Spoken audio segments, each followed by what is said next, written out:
The Osbornes' Christmas. By Lucy Maud Montgomery.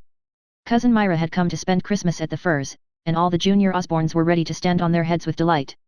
Darby, whose real name was Charles, did it, because he was only 8, and at 8 you have no dignity to keep up.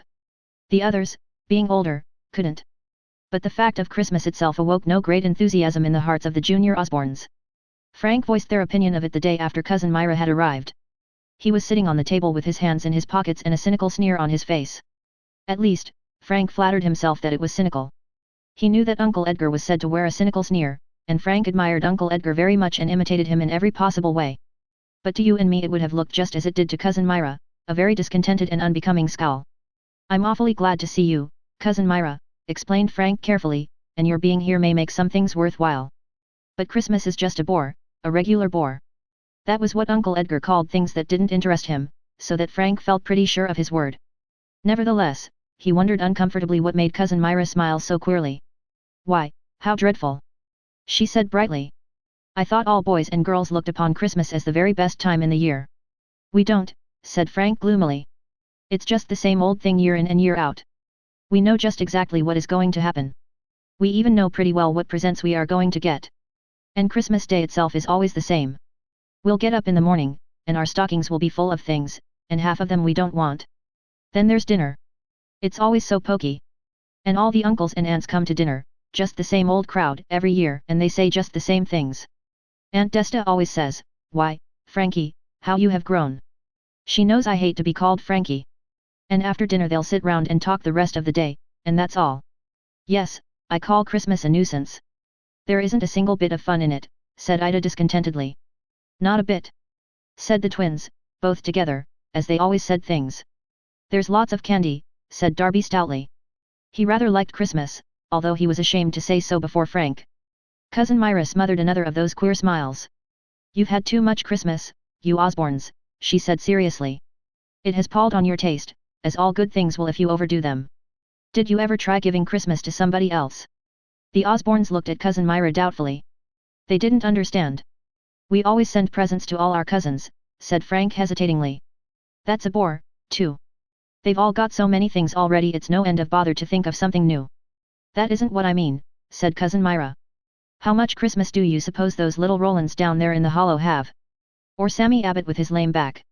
Or French Joe's family over the hill? If you have too much Christmas, why don't you give some to them?" The Osbornes looked at each other. This was a new idea. "How could we do it?" asked Ida. Whereupon they had a consultation. Cousin Myra explained her plan, and the Osbornes grew enthusiastic over it.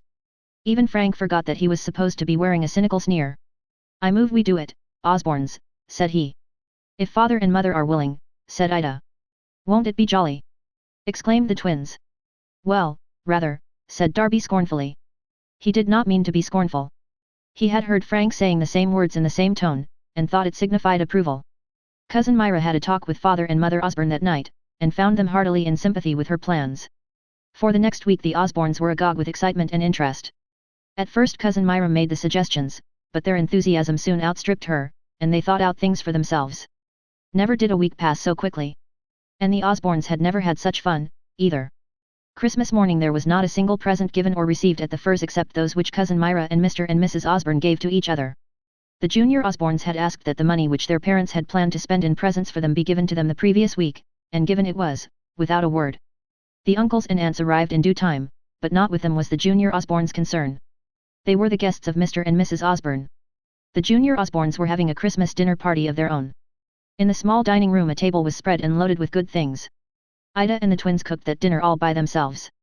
To be sure, Cousin Myra had helped some, and Frank and Darby had stoned all the raisins and helped pull the homemade candy, and all together they had decorated the small dining room royally with Christmas greens. Then their guests came. First, all the little Rolands from the hollow arrived, 7 in all, with very red, shining faces and not a word to say for themselves, so shy were they. Then came a troop from French Joe's, 4 black-eyed lads, who never knew what shyness meant. Frank drove down to the village in the cutter and brought lame Sammy back with him, and soon after the last guest arrived, little Tilly Mather, who was Miss Rankin's orphan asylum girl from over the road. Everybody knew that Miss Rankin never kept Christmas.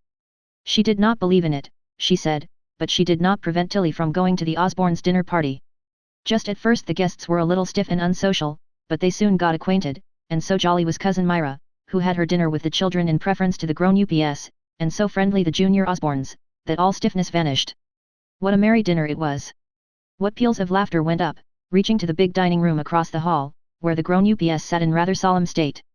And how those guests did eat and frankly enjoy the good things before them. How nicely they all behaved, even to the French Joes. Myra had secretly been a little dubious about those four mischievous-looking lads, but their manners were quite flawless.